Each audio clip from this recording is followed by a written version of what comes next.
Evet, selamünaleyküm arkadaşlar. Bir günlük işler videosuyla yine sizlerleyiz.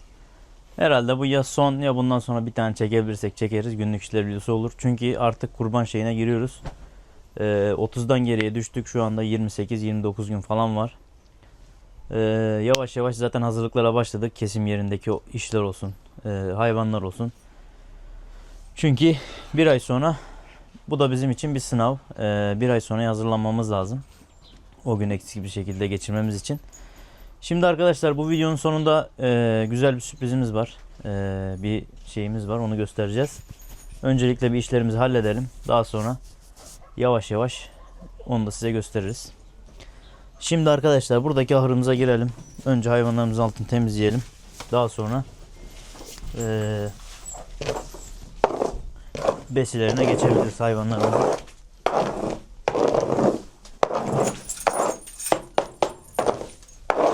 Bayramdan sonra burada arkadaşlar bayağı bir rahatlayacak. Yer olarak 1, 2, 3, 4 tane hayvan bu sıradan gidecek.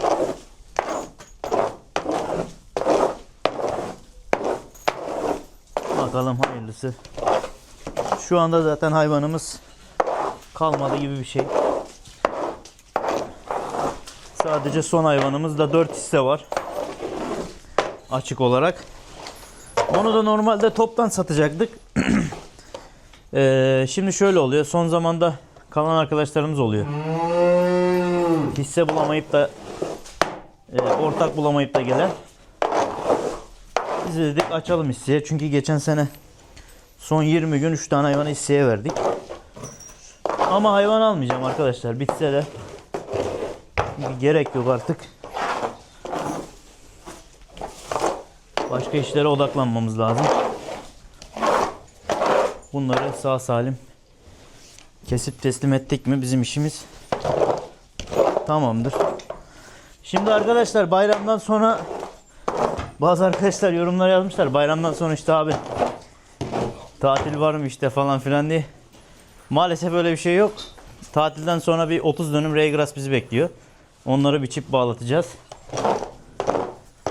Tahminimce 1000-1200 balya civarında çıkar oradan 30 dönümden.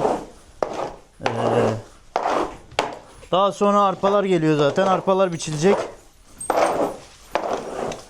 Onlar yerine koyulacak. Ondan sonra saman işi var. Samanı yazdan içeri koymak lazım.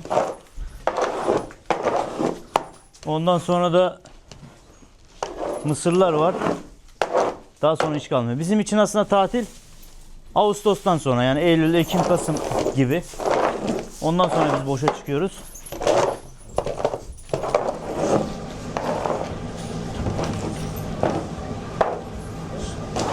Hava bugün güzel arkadaşlar. Güneşli bir hava var. Ne çok sıcak ne çok soğuk. Ama birkaç gün sonra yağmur gösteriyor.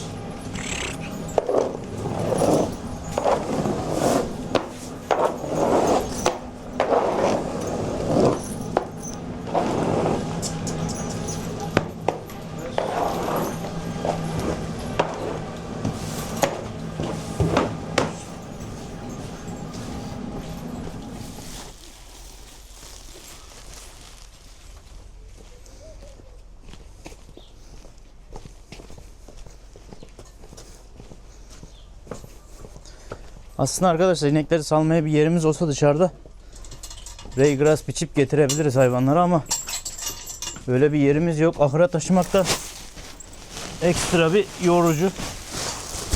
Çünkü yeşil ot. O yüzden sıkıntı. Gene balya yapacağız bunlara.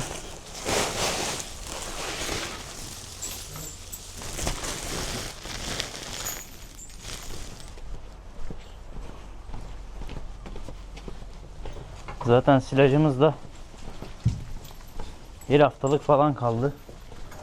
Ondan sonra üst. Hadi oğlum, hadi kızım.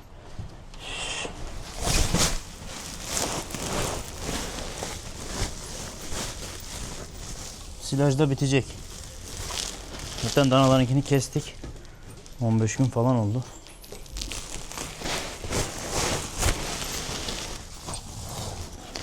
Gene iyi etti. Mayıs ayı geldi hemen hemen. Yani bu saatten sonra zaten otlar çıkacak. Bundan sonra ot ağırlıklı besleyeceğiz. Yeni silah çıkana kadar. Evet arkadaşlar, şimdi bunların altını temizleyeceğiz. Bunlar evet burada azıcık artık sıkışmaya başladı ama bayrama kadar idare etmemiz lazım. Ondan sonra zaten büyükler karşıya. Bunları büyük ihtimalle aşağıya, bilmiyorum, aşağıya düşünüyorum ben bunları salmayı. Çünkü arkadaşlar burası oraya göre daha serin oluyor. Serin olduğu için hayvanlarda sinek olmuyor fazla aşağıda. Şimdi orada sinek olduğu için ufak hayvanları sinekler çok rahatsız ediyor. Aslında yazın hayvancılık, yazın kurbana denk gelmemesi bu yönden iyi işte. Hayvanlar çok rahatsız ediyor. Ne kadar ilaç atarsanız atın, 1-2 gün duruyor, ondan sonra tekrar aynı şeye dönüyor.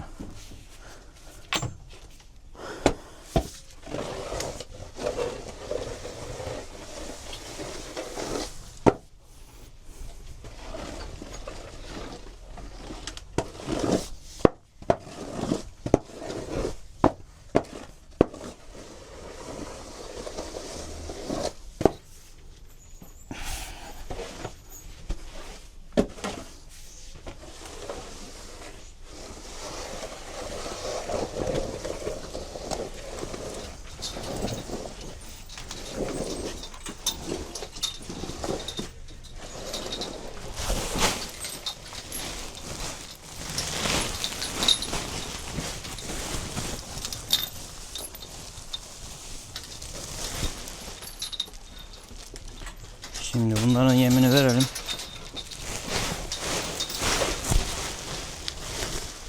Daha sonra gübrelerini alalım. Ufaklara da verelim.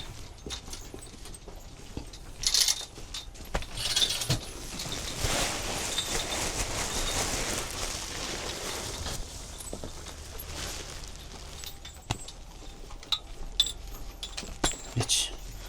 Hadi gel.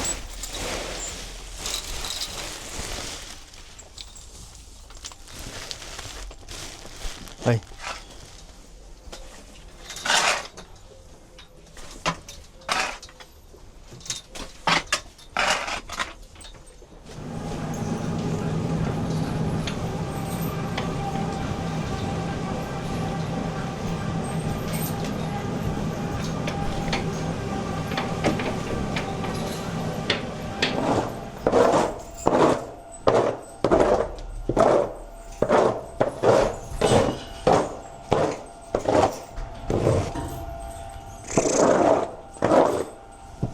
Hay.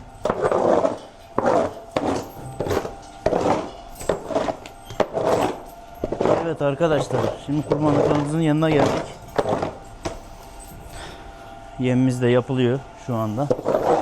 Karışıyor. Biz de bunlara altlarını temizleyeceğiz.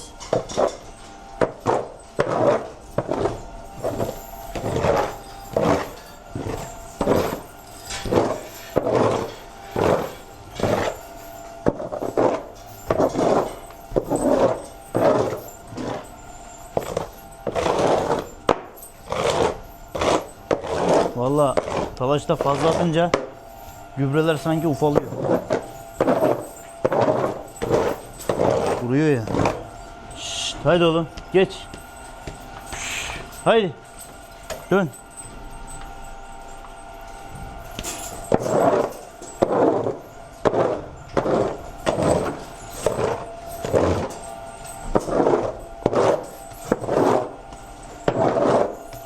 Haydi çevir.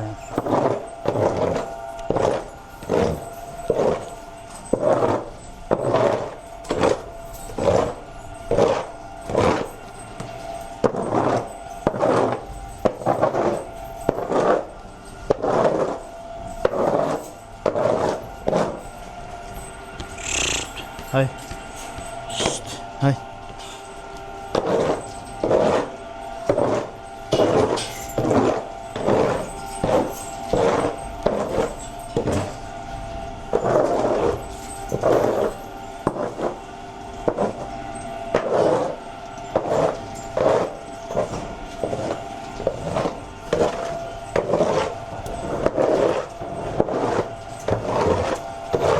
Hay.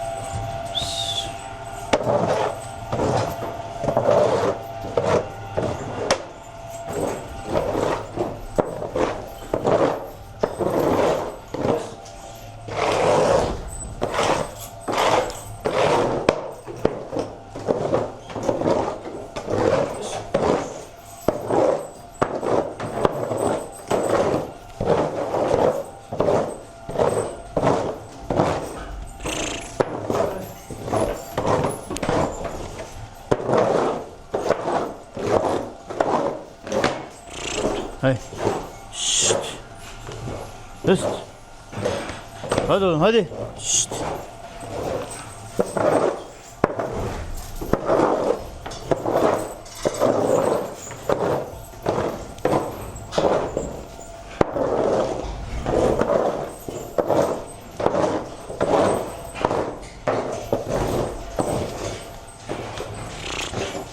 Haydi.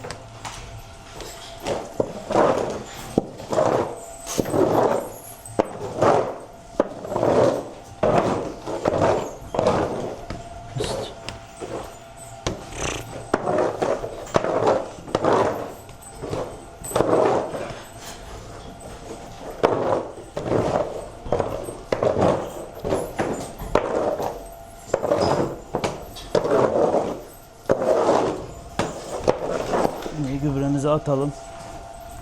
Daha sonra hayvanlarımızın besleme işlemine geçeceğiz.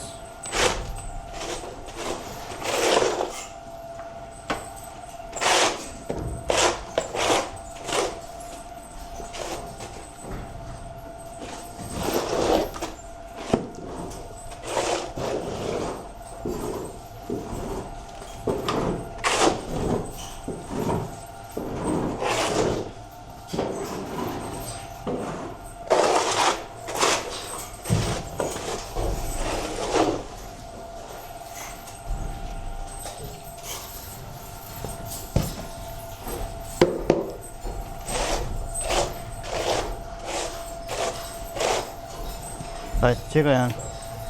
Ayağını çek.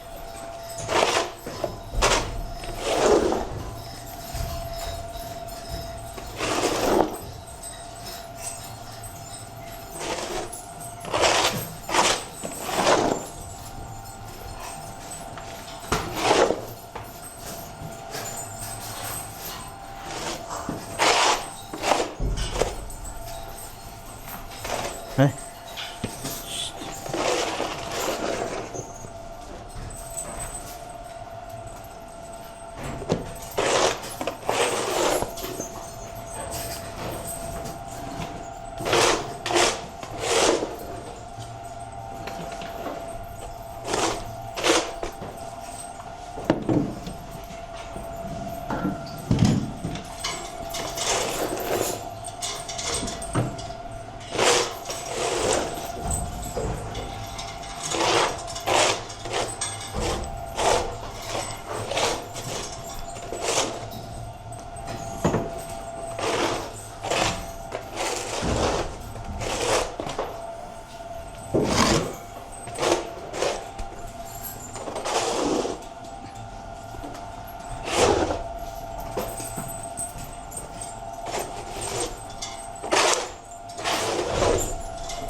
Dur kanki, bu buraya gişe koydu. Al. Şey vermeden geçemiyoruz. Şeyi kaldırmıyor, bariyer. Diğerleri kaçak geçiş. Onlara bir şey demiyor. Dur oğlum.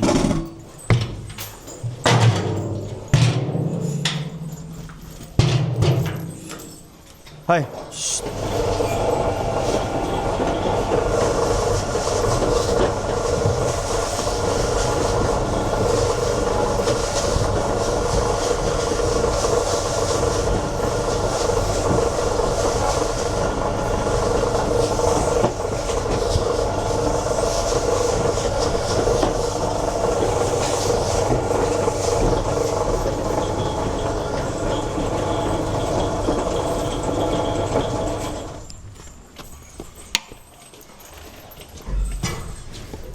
Hay.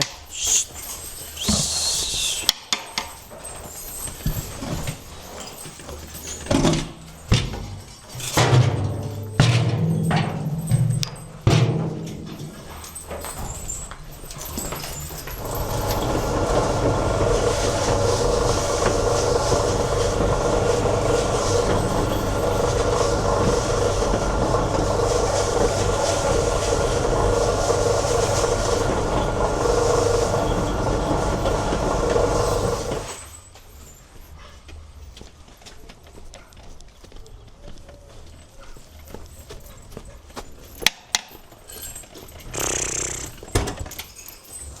Ha. Şşt. Hay. Şşt.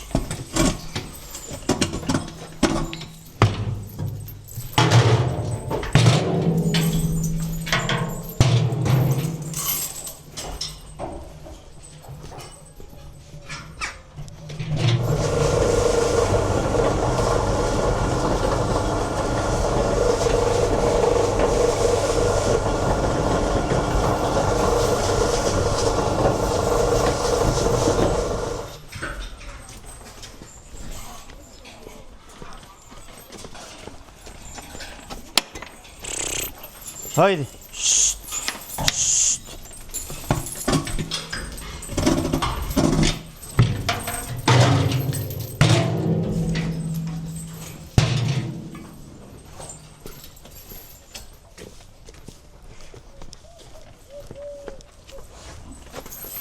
Hey, şşt. Haydi. Haydi.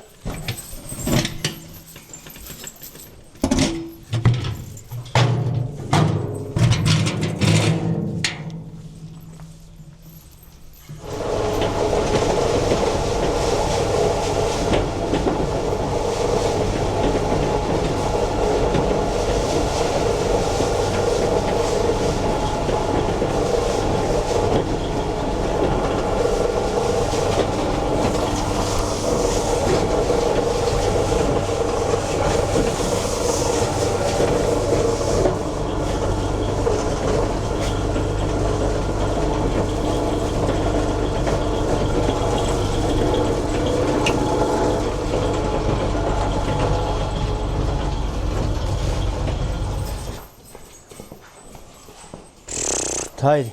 Haydi oğlum. Haydi. Artık sopayla girmemiz.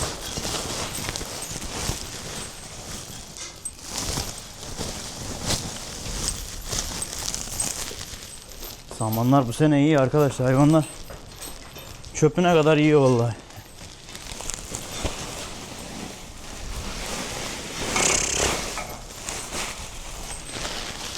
Hadi oğlum kaç. Oraya sokturmuyorlar ki.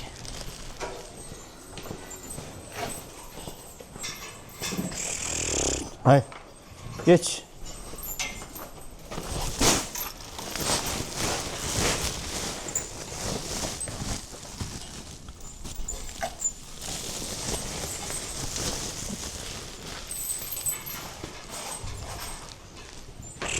Hay.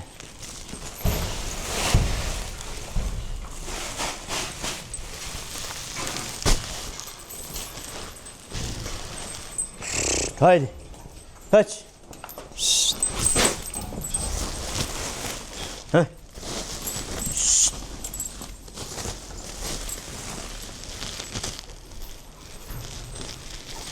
İç oğlum. Hay. Şşt.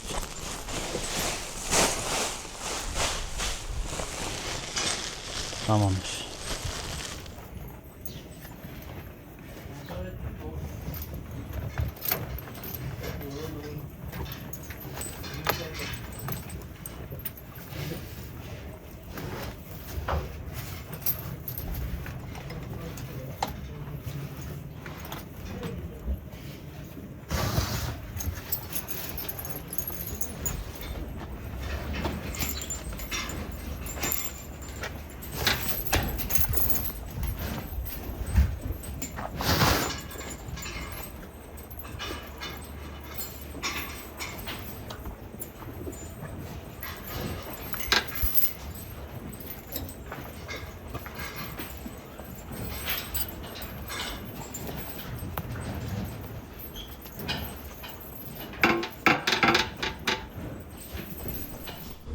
Şu anda arkadaşlar tamamen kuru besiye geçtik.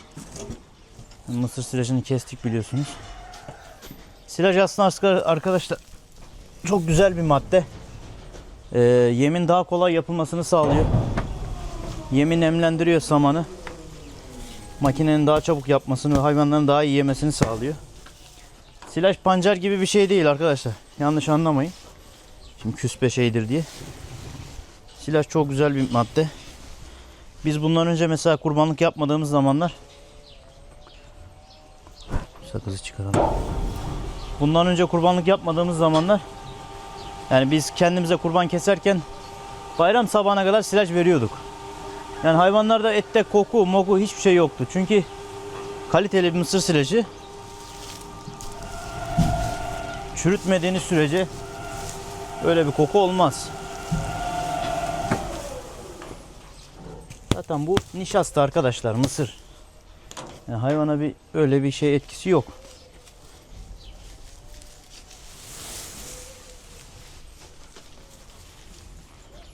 Bu sene biraz daha fazla ekeceğiz mısırı, bakalım. Bir de yağmur yağarsa.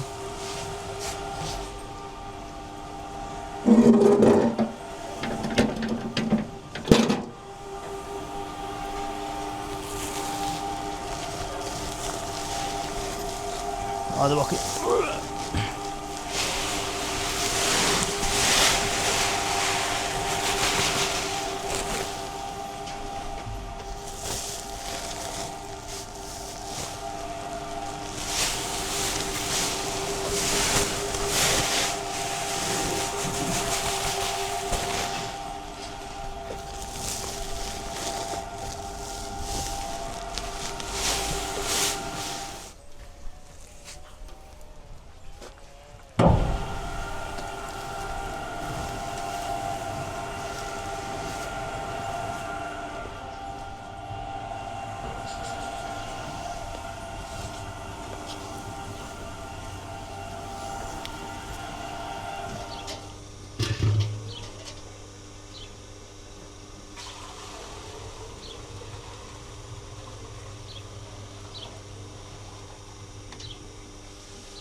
Evet arkadaşlar, şimdi buzağlarımıza süt vereceğiz. Buradaki işimize bitsin. Ondan sonra kurbanlıklara geçeceğiz. Bunlar şu anda hemen hemen 3,5-4 aylık arası. 3 ile 4 aylık arası bunlar. Ama sütten kesmedik. Süt veriyoruz hala ama bu süt içmeyi hala öğrenemedi bak. İçiyor, çekiyor ağzına. Bunun boynuzlarını körelttik. Erkeklerinki duruyor. Dişilerin aynı şekilde köreltiyoruz. Çünkü damızlığa kaldığı için şey yapamıyor. Söyleyeyim. Birbirlerine vurabiliyorlar o yüzden.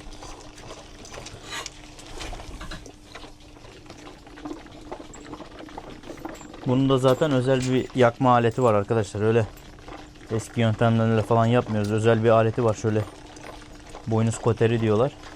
Onunla yakıyoruz. Anlamıyor bile hayvan yani. Bu kadar profesyonel bir makine. Küpeleri de daha dün takıldı bunların. O yüzden biraz kulakları acıyor. Ne oldu lan, içsene.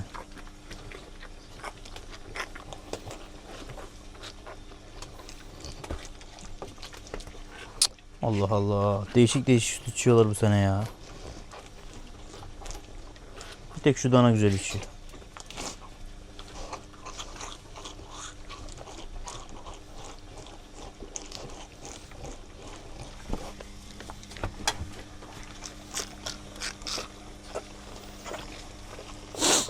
Çek sen de sütünü de. Süt işimiz bitsin. Lan bura mı alçaldı?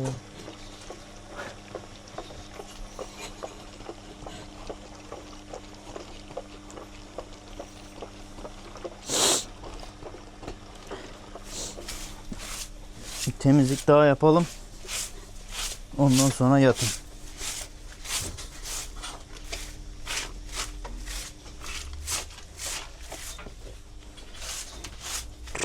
Hay.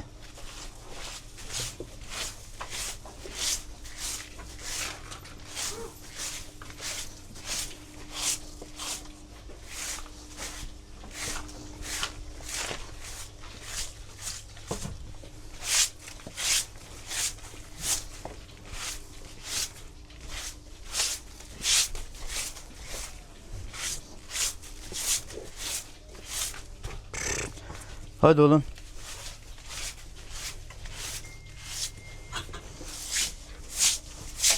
Hay.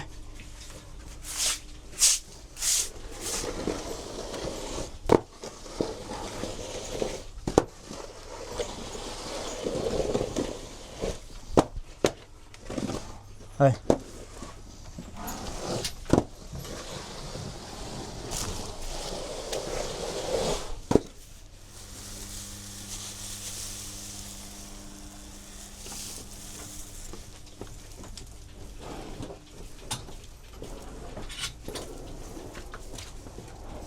Geç. Hay, aç arayı.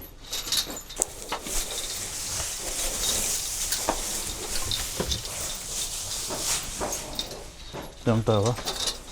Dön. Ne kadar korkaksınız ya. Durun az.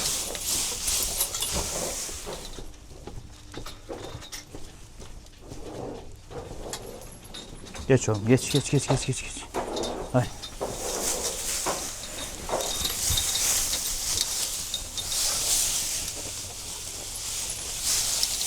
Şşt.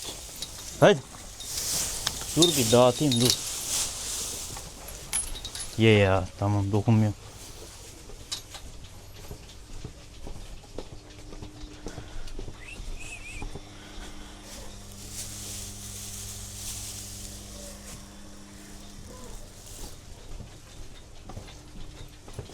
Gel. Şşt. Hadi oğlum. Hadi. Aç arayı.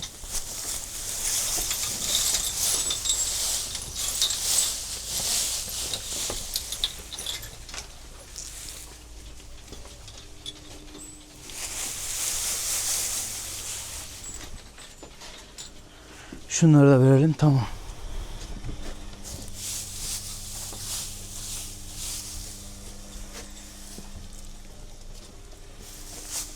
Gel. Evet arkadaşlar buranın bakımı tamam. Otlarını verdik. Ot çok önemli bir besin maddesi şey olarak yulaf otu veriyoruz şu anda. Çünkü şu anda yem pahalı, arpa pahalı. Ama otun maliyeti yani ekerseniz uyguna geliyor.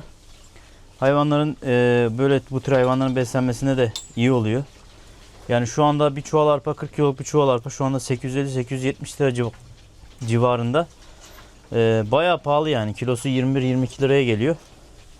Besi yeminden hatta hemen hemen aynı şey olarak. Ama imkanınız varsa arpanızı satmayın yani.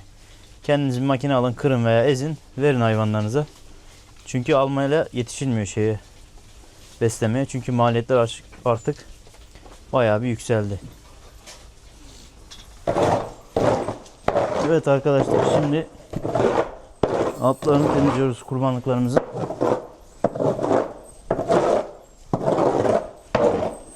Daha sonra otlarını verip işlemi bitireceğiz. Geç oğlum. Hadi. Hadi oğlum hadi. Şşş.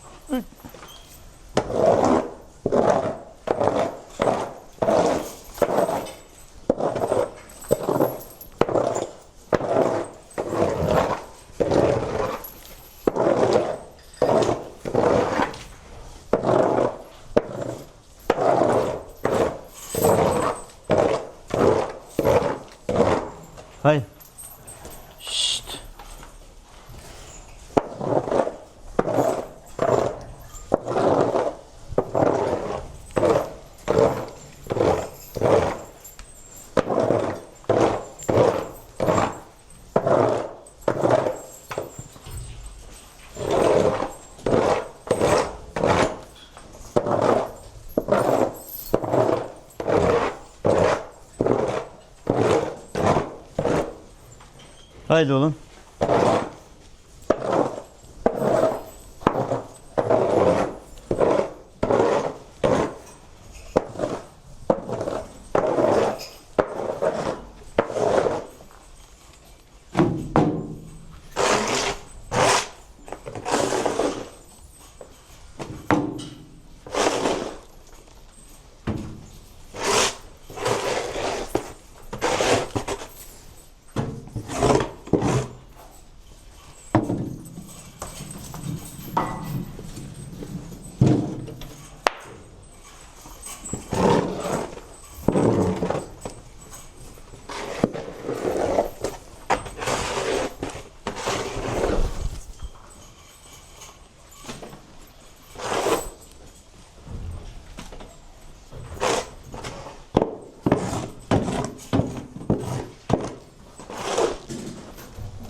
Gençler az ileri gidin ya.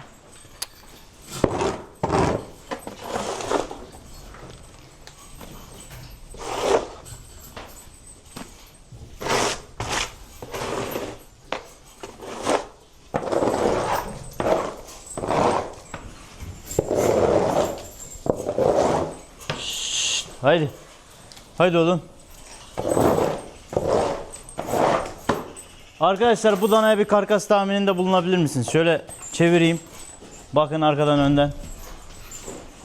Bu danaya. Sonra ben diğerki videoda ben kendi şeyimi söyleyeceğim, tahminimi. Şöyle bir daha çevireyim. Ha, bu dana.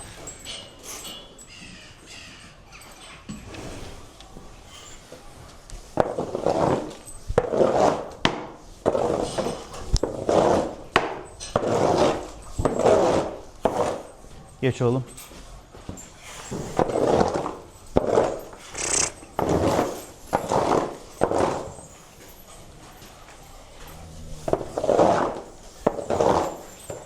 Hava tam arkadaşlar. Şu anda hayvanlar öyle rahat ki.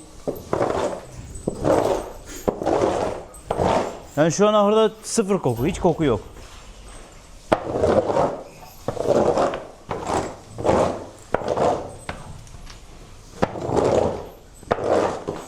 Şimdi bize arkadaşlar hayvan şeyini soruyorlar. Rasyonu soruyorlar mesela. Biz arkadaşlar o kadar yani aşırı bir hayvanları bıktıracak kadar yem vermiyoruz. Yani bu önemli olan bir de arkadaşlar hayvanların hayvan refahı. Bir de temiz hava. Hayvanın altı ne kadar temiz olursa o kadar çok yatar arkadaşlar. Hayvan eğer ahıra girdiğinizde böyle size bakıyorsa sağa sola, o hayvan yani bir sıkıntısı vardır illa ki. Biz geçen sene mesela 30-32 tane hayvan sattık. Bu sene 46 tane sattık. Şu anda 46 tane mevcut hayvanımız satıldı. Düvesiyle, ineğiyle birlikte. Bu da müşteri memnuniyetiyle alakalı arkadaşlar.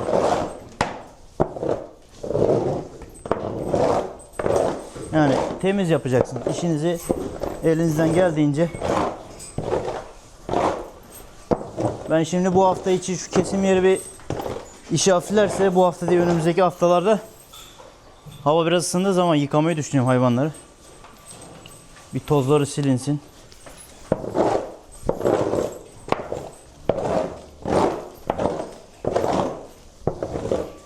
Bu şekilde yani.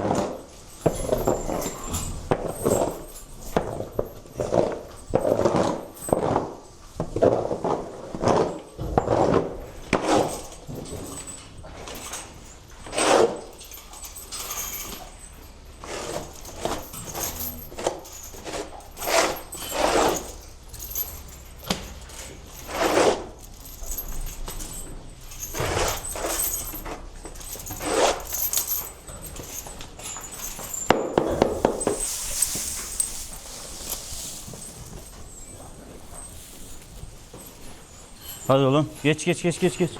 Şşş.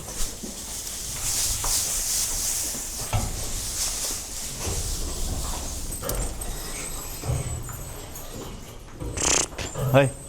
Şşt.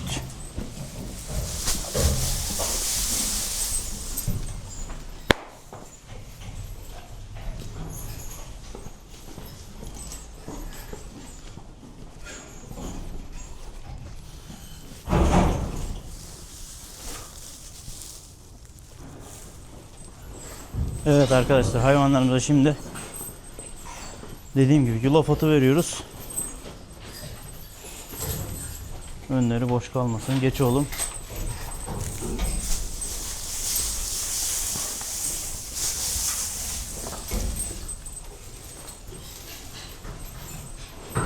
Hay. Şşt. Hay.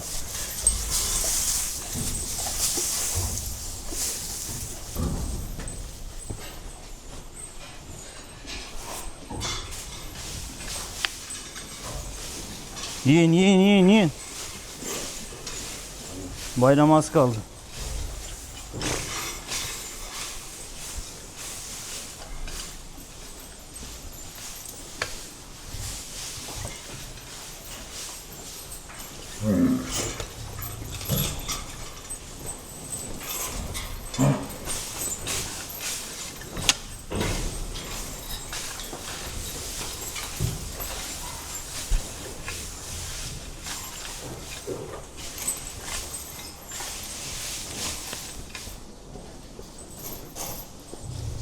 Talaşa bak be, sapsarı.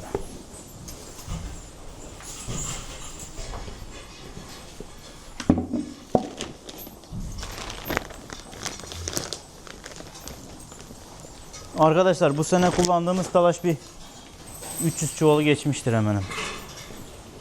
Aynen, haftada 20 çuval gidiyor.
Hadi çek ayağını.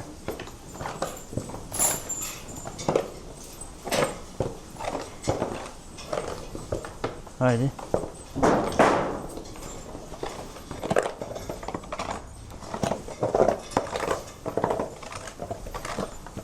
Haydi oğlum, çek ayağını.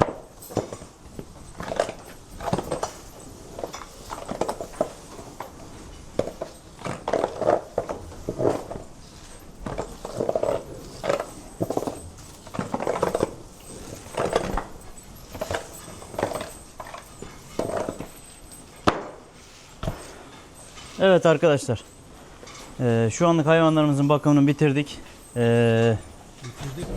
Bitirdik mi? Sabaha yine. Böyle kalsa değil mi her gün? Sıçmasalar yeter. Yediklerine bir şey demiyorum. Evet arkadaşlar, şimdi esas videomuza geçebiliriz. Bir sürprizimiz var demiştik. Ona şimdi geçelim.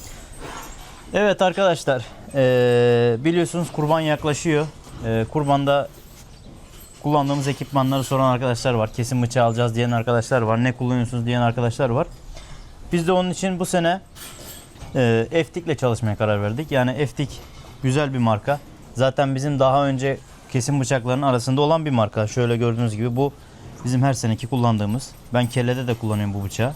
Eftik. Ee, Alman markası. aynen. Eftik güzel bir marka. Made in Germany zaten yazmışlar üstüne, Alman malı. Şimdi arkadaşlar ilk bu kutu ayrı olduğu için buradan başlayalım. Bu el masatı diye geçiyor arkadaşlar. Şöyle dışını görüyorsunuz.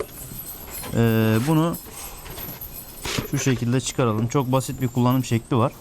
Yani şöyle bir malzeme. Şöyle bıçak şu aradan şöyle kullanıyorsunuz. Şu şekilde tahminimce. Şöyle şu şekilde kullanılıyor. Bu el masatı diye geçiyor. Yani evde nasıl diyeyim, kullanım alanı daha kolay.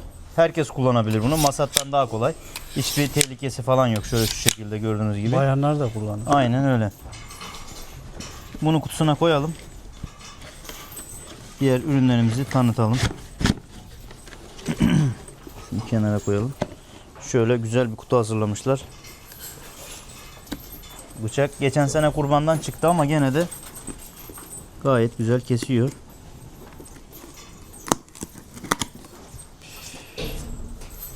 Şöyle. Şu şekilde. Şöyle bir kitapçığı var. Şöyle gördüğünüz gibi.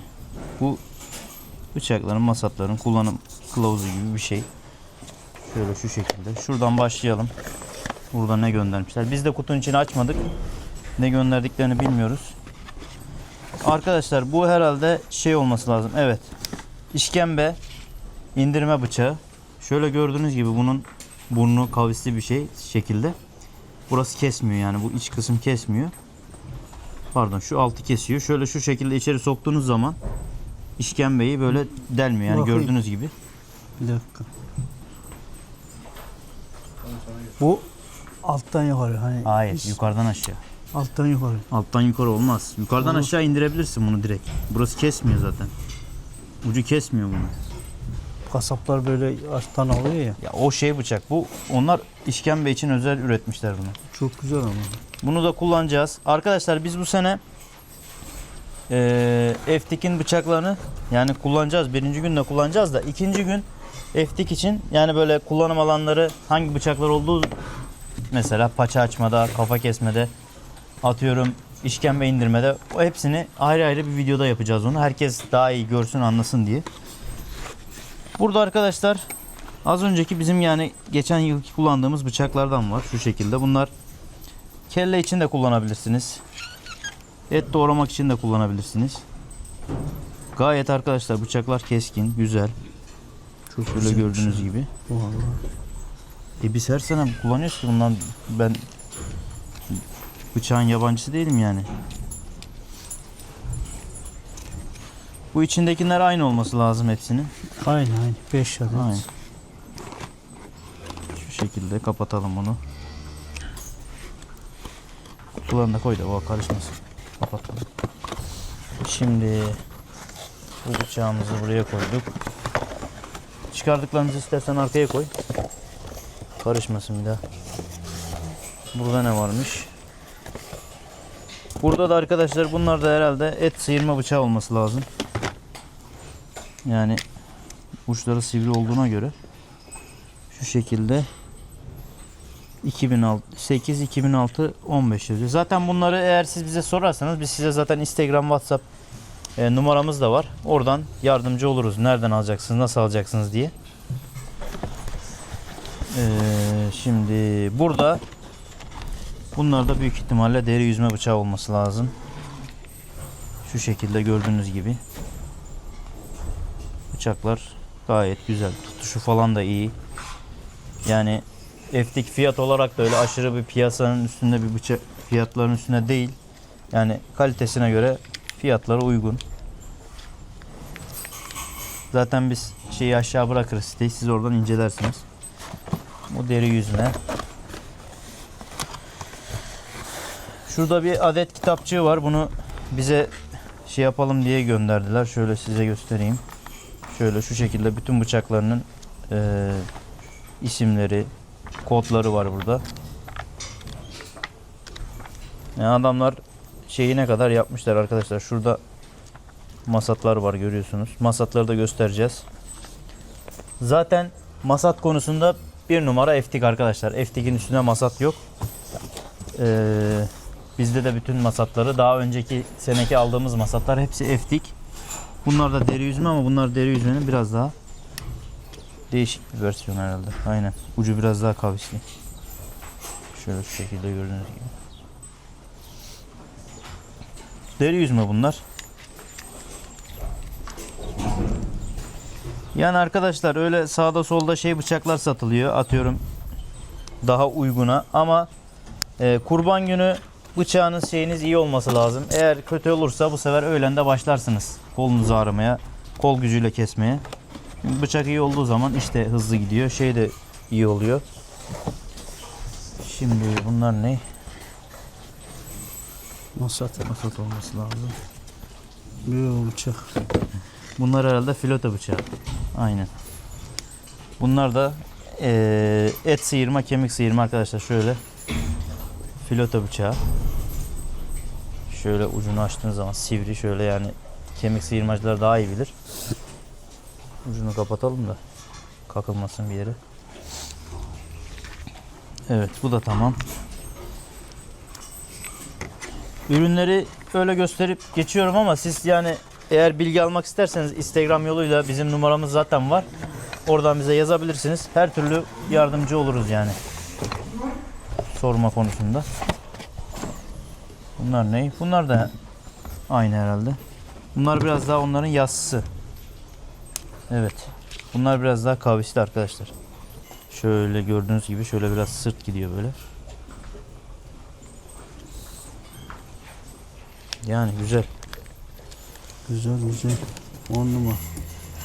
Herkesin ilgi alanı farklıdır. Mesela kurban yaklaştığı zaman ben böyle bıçaklara bakmayı, şimdi ofisimiz de var. Oraya geçip bıçaklar orada, masatlar orada. Orada masat atıyoruz, bıçak şey yapıyoruz. Yani kurbanın bir şeyi bu arkadaşlar. Yani zevkli oluyor. Bunlar ne? Normal bıçak. Ya bu da biraz daha küt gibi bir bıçak. Bu da et sıyırmada falan, et doğramada kullanılır bu. Büyük ihtimalle. Sapları çok güzel. Aynen.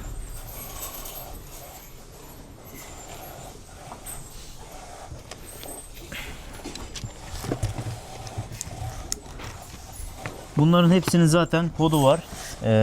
İnternette daha iyi inceleyebileceğiniz site var. Biz onu da size ulaştırırız. Dur bırak. Heh. Şimdi arkadaşlar burada çelik eldivenimiz var. Şöyle bunu giymeye gerek yok. Şöyle bir, gerçi giysem de olur da.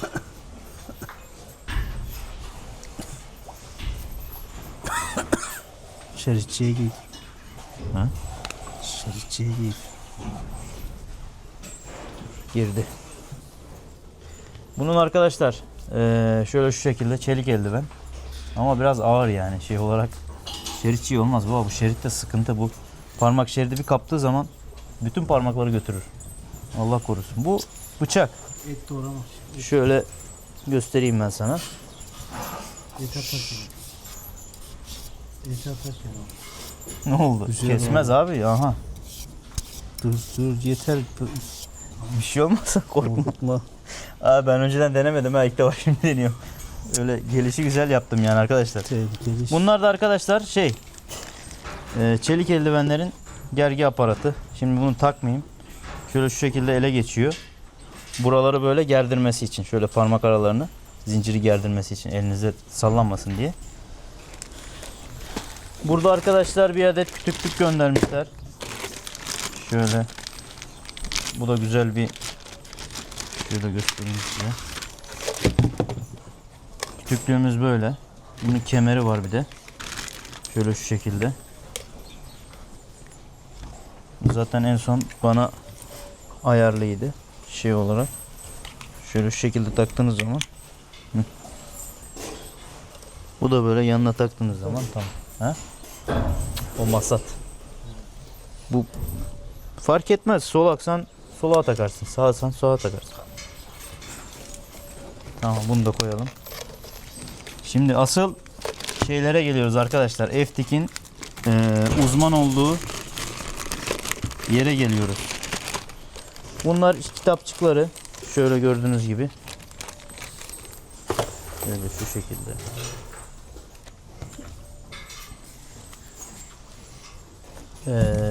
Şöyle açalım burada. Biraz ağır. Evet arkadaşlar, bu Eftek'in masatları.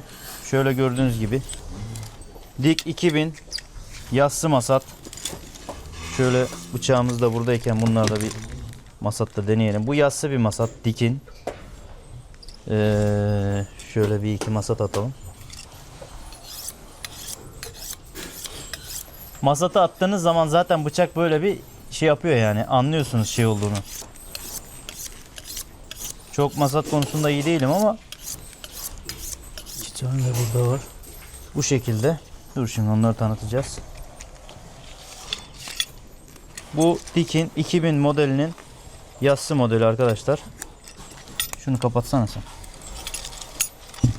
Bu da arkadaşlar, bu masatı yabancı gelmiyor zaten. Ben bu masatı 2 yıl falan kesimlerde kullandım. Dikin kanallı bir masat arkadaşlar. Şöyle gördüğünüz gibi kesimlerde bu da tercih ediliyor. Şu kanallar sayesinde yağlar buraya dolduğu zaman masatın yüzü yağlanmıyor. Masat daha iyi masatlama yapıyor. Yani bundan zaten bende vardı. Ben bunu kullanıyorum. Buna yabancı değilim bu masata. Bu da Dik Multicut diye geçiyor. Kapatamazmış. O masat biraz daha ince diş, bu biraz daha kalın diş. Zaten atışından anlarsınız. Şöyle şu şekilde gördüğünüz gibi.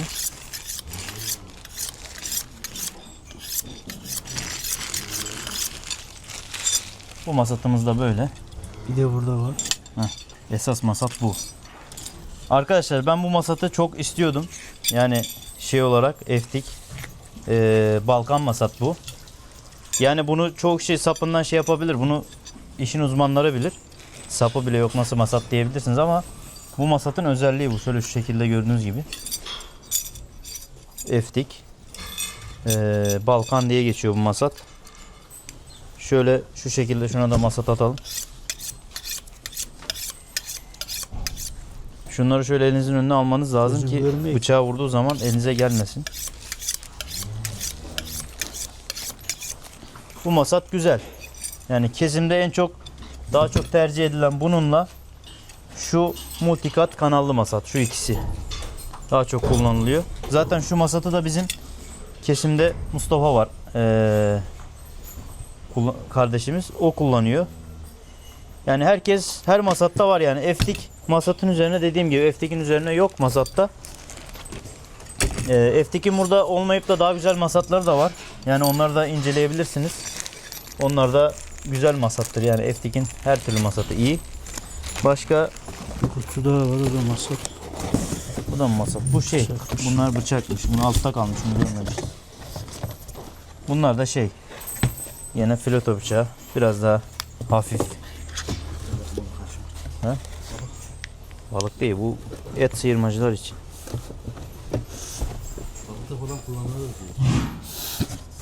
Şöyle gördüğünüz gibi ucu kavisli. Eftik.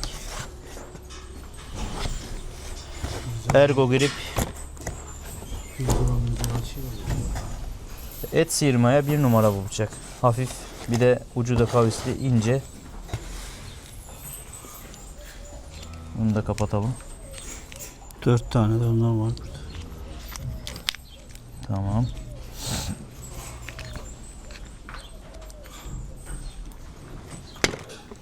Onu da kapat baba. Tamam. Daha bir şey kalmadı herhalde kutunun içinde. Dediğim gibi arkadaşlar, Eftik bu sene bize böyle bir ürün gönderdi. Kullanalım diye. Biz de size de gösterdik. Yani kurbandan önce olsun, şey olsun. Zaten kesim videolarımızda göreceksiniz. Ayrıyetten Eftik için video yapacağız. Kesimden tutun ikinci gün olarak. Tamam, böyle koy dursun, bir şey olmaz. Kesimden tutun şeye kadar, paça açmadan, işkembe boşaltmaya, parçalamaya kadar hepsini çekeceğiz ikinci gün o videoda. Çünkü birinci gün kalabalık olduğu için o şeyi bulamıyoruz. İkinci gün tek bir hayvanda onu deneyeceğiz. Sakin olduğu için. Şimdi arkadaşlar, dediğim gibi bizden bilgi almak isterseniz hangi bıçağı alayım, nasıl alayım, nereden alayım şey yapmak isterseniz alttaki Instagram numaramızdan veya ulaşabilirsiniz bize. Kurbana zaten bir ay falan kaldı. Bir 28 gün falan var. Böyle bir videoda da gösterelim dedik size. Eftik'e buradan teşekkür ediyoruz. Bize böyle bir şey sunduğu için, göstermemiz için, şey yapmamız için, kullanmamız için. Teşekkürler Eftik. Videoyu izlediğiniz için teşekkürler. Videoyu beğenip kanalımıza abone olmayı unutmayınız.